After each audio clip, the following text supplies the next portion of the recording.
Salut les amis et bienvenue à cette nouvelle édition de l'école de la vie.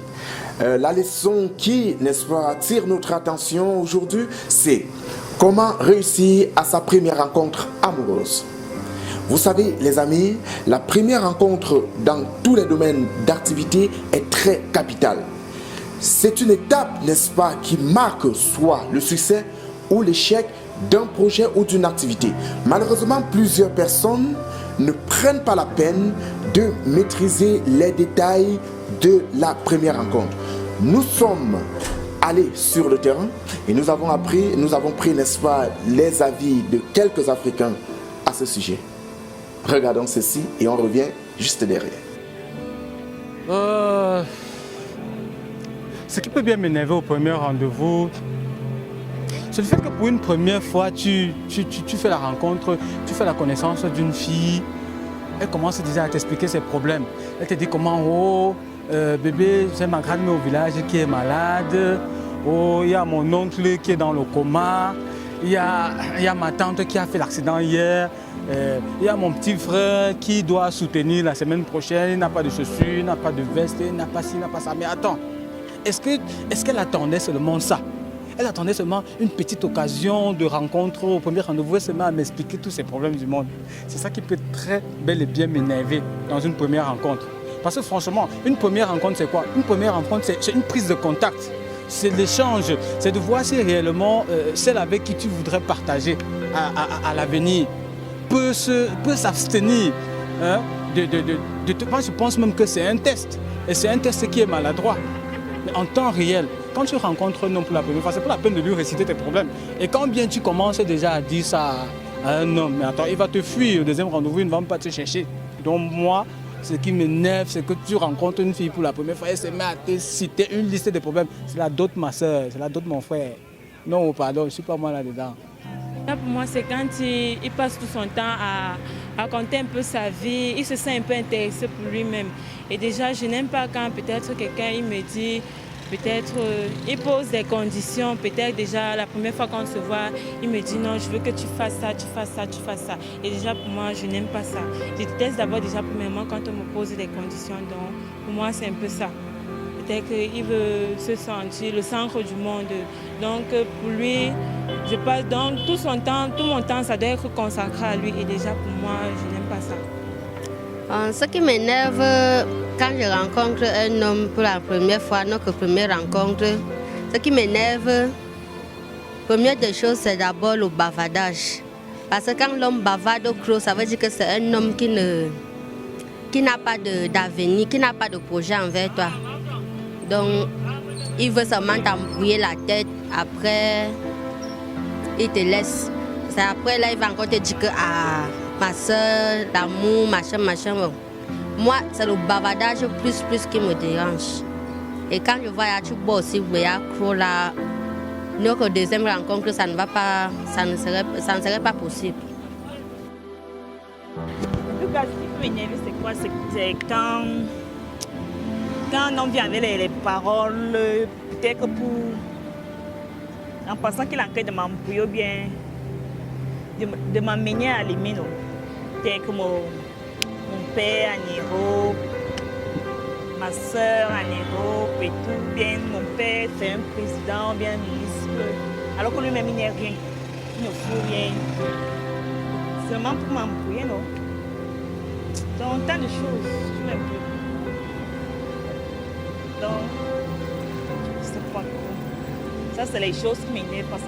Donc, à ma manière, non, c'est les choses qui m'énervent souvent quand un homme vient avec un tas de choses, peut-être pour embrouiller mon système. Alors, après avoir écouté les avis des uns et des autres, nous avons constaté que tous ces avis-là sont divergents. Nous, à l'école de la vie, nous avons préparé quelques points pour vous orienter ou alors vous conseiller en ce qui concerne votre première rencontre amoureuse. Alors, premier point, qu'est-ce qu'il faut faire? Se préparer. Oui, il est important de se préparer pour un premier rendez-vous amoureux. La préparation doit être psychologique et physique. Sur le plan physique, il faut toujours penser à se rendre belle ou beau. Je suis très sûr qu'il y a plusieurs personnes qui me regardent en ce moment qui se posent la question de savoir pourquoi se rendre belle ou beau. Parce que pour vous, vous vous dites la beauté, elle est morale. Mais non. 75 à 80% de personnes sont attirées par la beauté physique. C'est la raison pour laquelle il faut tout faire pour se rendre belle ou beau, mais il ne faut pas exagérer, surtout les femmes. Évitez d'exagérer avec peut-être le make-up pour vous surpasser, alors que ce n'est pas vous, ce n'est pas votre vrai visage. Alors je vous conseille tout simplement de rester belle, mais naturelle. Deuxième point, choisir un bon lieu de rencontre. Pourquoi choisir un bon lieu de rencontre? Le conseil ici c'est quoi? Choisissez un lieu neutre. Vous savez, en négociation, en toute négociation, la personne qui négocie, n'est-ce pas, chez lui, a l'avantage sur l'autre. Parce qu'il a tout à ses côtés pour vous convaincre. Alors, il est mieux de choisir, n'est-ce pas, peut-être un restaurant, un jardin, un parc, bref, un lieu neutre et calme pour mieux échanger. Troisième point, restez vous-même. Oui, restez vous-même. Au cours de l'échange, il ne faut pas chercher à vous surpasser, il ne faut pas chercher à faire des choses qui vont plaire à votre compagnon, tout simplement parce que vous voulez lui faire plaisir. Non, c'est pas ça. Évitez cela. Restez vous-même. Vous êtes en train d'échanger avec un ami, une amie, un frère, une soeur. Donc, restez vous-même. N'exagérez pas. Ne cherchez pas à changer votre ton afin de plaire à votre partenaire. C'est pas bon. Alors, quatrième point, ayez confiance en vous. Vous savez, en toute chose dans la vie, la confiance en soi est capitale. Il y a plusieurs personnes, quand ils ont un rendez-vous, ils doutent. Il faut éviter de douter, puisque si on vous a déjà accordé cette chance de répondre présent à un premier rendez-vous, ça veut dire que vous avez de la capacité, vous avez de la valeur. Donc sachez que vous avez de la valeur, c'est la raison pour laquelle il faut avoir confiance en vous. La confiance en soi, elle est capitale. Cinquième point, ayez l'esprit d'écoute. Vous savez, lors de la première rencontre, il y a plusieurs personnes qui veulent peut-être beaucoup parler pour se faire mieux écouter par l'autre. Maintenant, ne pensez pas qu'il faut à tout prix vous faire écouter par l'autre. Il y a certains qui ne veulent même pas laisser l'autre parler. Faites tout, écoutez, amenez votre partenaire à dire quelque chose. Amenez-le à parler de son histoire, à parler un peu de sa famille, de son cursus académique. Bref, quelques petites questions vont l'amener à vous dire beaucoup plus de choses sur lui. Mais évitez que ça soit une enquête policière. Donc, ne faites pas de ça une interrogatoire. C'est pas bon. Alors, sixième point, ne pas aller trop vite. Pendant la première rencontre, il faut éviter de brûler les étapes en brusquant les choses. Il faut laisser, n'est-ce pas, la relation se cultiver naturellement. Vous n'êtes qu'à votre première rencontre.